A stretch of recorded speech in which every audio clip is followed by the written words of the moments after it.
গুলি, অবস্থা আশঙ্কাজনক। কেন এই ঘটনা?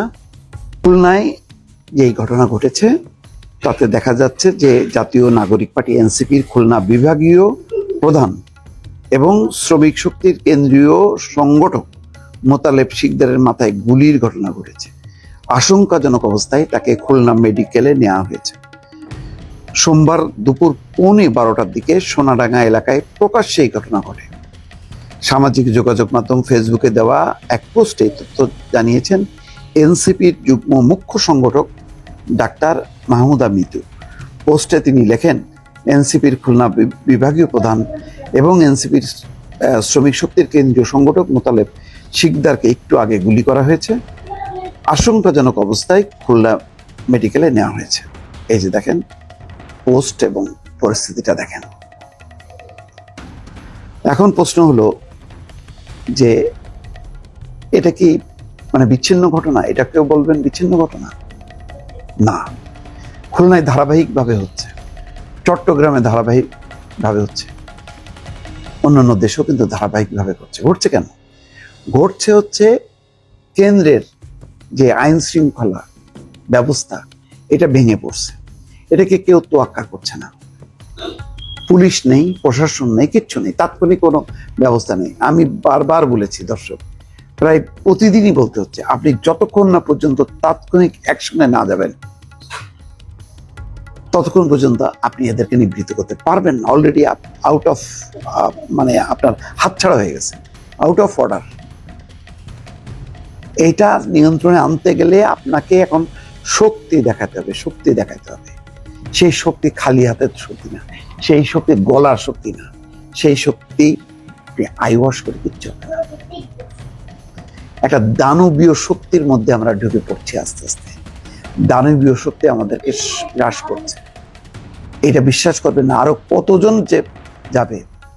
এখন তো ওসমান হাদি গেছে, আস্তে আস্তে আরো উপরে উঠবে। এই অবস্থা চলতে থাকলে আপনাদেরকে বললাম আরো উপরে উঠবে। কত উপরে উঠবে আমি জানি না। মনে করছেন যে আমি হুমকি দিচ্ছি? না, আমি সন্তুষ্ট একটা পরিস্থিতি তৈরি করছি না, আমি সতর্ক করছি। কারণ আমি এটা আরো আগে, বেশ কিছুদিন আগে থেকে কিন্তু বলে আসছি, কিন্তু এটা কিন্তু কেউ তোয়াক্কা করছেন না। এইটা হইতে হইতে আজকে একটা দানবীয় আকার ধারণ করছে, নিয়ন্ত্রণের বাইরে চলে গেছে। আজকে খুলনায় হচ্ছে, কালকে চট্টগ্রামে হচ্ছে, কুষ্টিয়ায় হচ্ছে, এখানে ওখানে সমস্ত জায়গায় একটা ক্যান্সারের মতন ছড়ায় গেছে। ডক্টর ইউনূসের নির্দেশে এই প্রথম আলো এবং ডেইলি স্টার ভাঙা হয়েছে। তো এইখানে এই ছোট্ট ভিডিও ক্লিপে আপনারা দেখলেন মাহফুজ আনাম প্রশ্ন করেছেন যে তাদের কি অপরাধ ছিল যে অপরাধের কারণে প্রথম আলো এবং ডেইলি স্টার ভাঙা হয়েছে। এবং এই প্রশ্নটি অনেকেই আমাকে করেছেন পরশুদিনের আমার ওই পর্বটা দেখার পরে। কারণ সবাই জানেন যে শেখ হাসিনার সরকারের সাথে প্রথম আলো ডেইলি স্টারের সম্পর্ক কি ছিল, এবং তারা একদম ডে ওয়ান থেকে শেখ হাসিনার সরকারের বিরোধিতা করে এসেছেন।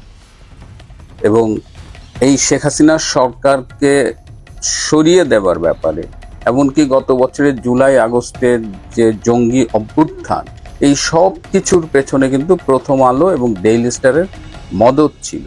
তারাই এই ইউনূস রেজিমকে ক্ষমতায় বসানোর জন্য নেপথ্যে কাজ করেছে।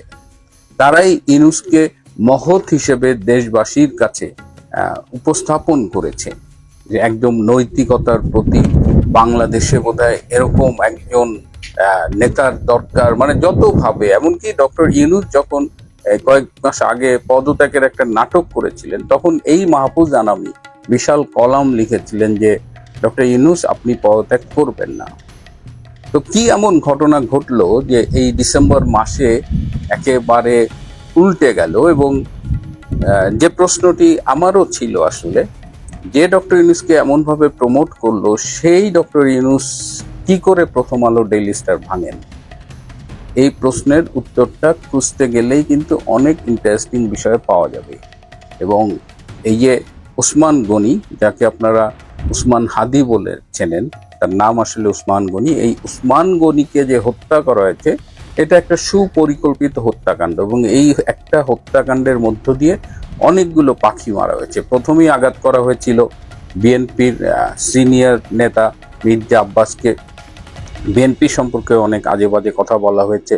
তারপরে চেষ্টা করা হচ্ছে যে এটা আওয়ামী লীগের কেউ করেছে, কিন্তু আওয়ামী লীগের কেউ এই খুনটি করেছে এটা মনে হয় পাবলিকলি খুব একটা খাওয়াতে পারে নাই।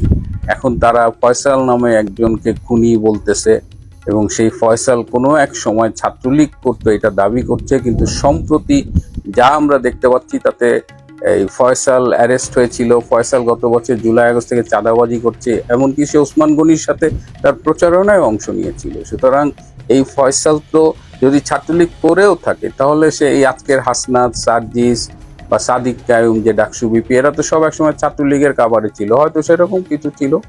তো সেইটা এখন তাকে ধরতে পারেনি।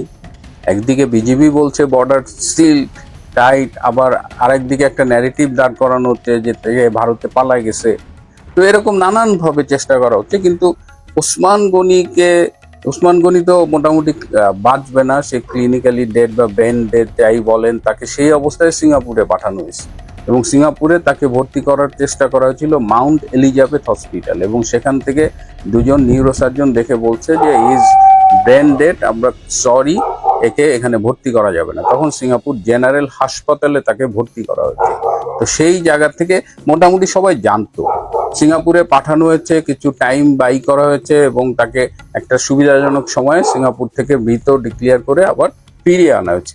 এর মধ্যে কিছু প্ল্যান করা হয়েছিল, যেমন ধরেন ওসমান গনি মারা গেছে, আপনারা দেখেছেন যে সাথে সাথে ঢাকায় একটা রিয়াকশন হচ্ছে, প্রতিক্রিয়া হচ্ছে, সন্ত্রাসী প্রতিক্রিয়া হচ্ছে, এবং সবার গায়ে হাদি লেখা টি শার্ট। এই হাদি লেখা টি শার্টটা 2 দিন আগেই কিন্তু বিতরণ করা হয়েছে। সুতরাং আপনারা বুঝতেই পারছেন।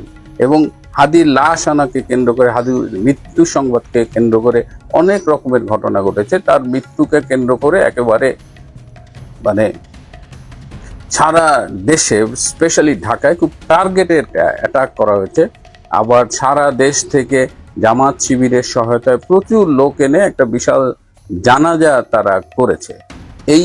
এই ঘটনায় একদম পরিকল্পিতভাবেই লোক পাঠানো হয়েছিল প্রথম আলো এবং ডেইলি স্টারকে পুড়িয়ে দেওয়ার জন্য, ধ্বংস করার জন্য, ভাঙার জন্য। এবং আমি শেষে একটা ক্লিপ দেখাবো। আমাদের আরেকজন সিনিয়র সাংবাদিক নুরুল কবির, তিনি এটি বলেছেন একটা টেলিভিশনের সাথে টক শোতে, তিনি বলেছেন যে সেখানে যারা ছিল সবাই যে টুপি দাড়ি পরা ছিল তাও না, সেখানে অনেক লোকই ছিল যাদের আচরণ সন্দেহজনক ছিল। তো সেই জায়গায় কেন ডক্টর ইউনূস এই তার বন্ধু মাহফুজ আনামের প্রতিষ্ঠান ভাঙচুর করালেন, পুড়িয়ে দিলেন? এটার কারণ হলো সম্প্রতি ডক্টর ইউনূসের বিভিন্ন ব্যর্থতা নিয়ে প্রথম আলো এবং ডেইলি স্টার হাউসে আলোচনা চলছিল, এবং তারা মনে করছিল যে ইউনূস রেজিম বা ইউনূস অ্যাডমিনিস্ট্রেশন ঠিক মতো দেশ চালাতে পারছে না। এবং প্রথম আলোতে অনেক সুশীলের মিটিং হয়েছে, এবং তারা মিটিং করে ঠিক করেছে যে ইউনূস শুড বি রিপ্লেস, বা দেশের এই অবস্থায় নতুন কোনো একটা আয়োজন করা উচিত, বা নতুন কোনো সরকার বা কোনো কেয়ারটেকার গভর্নমেন্ট, এইসব নিয়ে ডেইলি স্টার এবং প্রথম আলোতে নিয়মিত মিটিং হতো।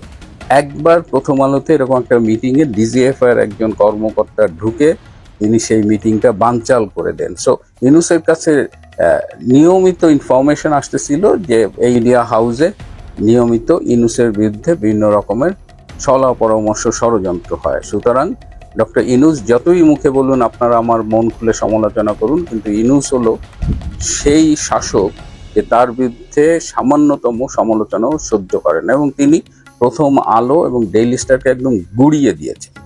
গুড়িয়ে দিয়ে তিনি প্রমাণ করেছেন যে তার বিরুদ্ধে গেলে কি পরিণতি হতে পারে।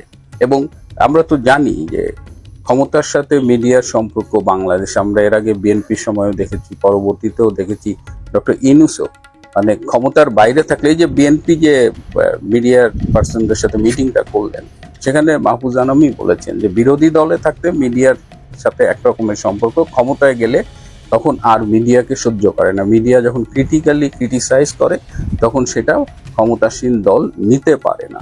এবং ডক্টর ইউনূসের সাথে বিরোধটাও কিন্তু এখানেই। আমি শেষে আপনাদের জাস্ট একটু নুরুল কবির ভাইয়ের সেই যে টক শোটার কথা বলছিলাম, সেখানের শেষ অংশটা আমি আপনাদের শোনাতে চাই। আমরা যখন কথা বলি, আমি চেষ্টা করি যে আমি কোনো দলের প্রতি বায়াস না হয়ে তথ্যভিত্তিক কিছু ইনফরমেশন আপনাদের দিতে, কিন্তু তারপরে অনেকে মনে করেন যে আমি বোধহয় কোনো একটা দলের অনুসারী বা ওই দলের পক্ষে কথা বলছি।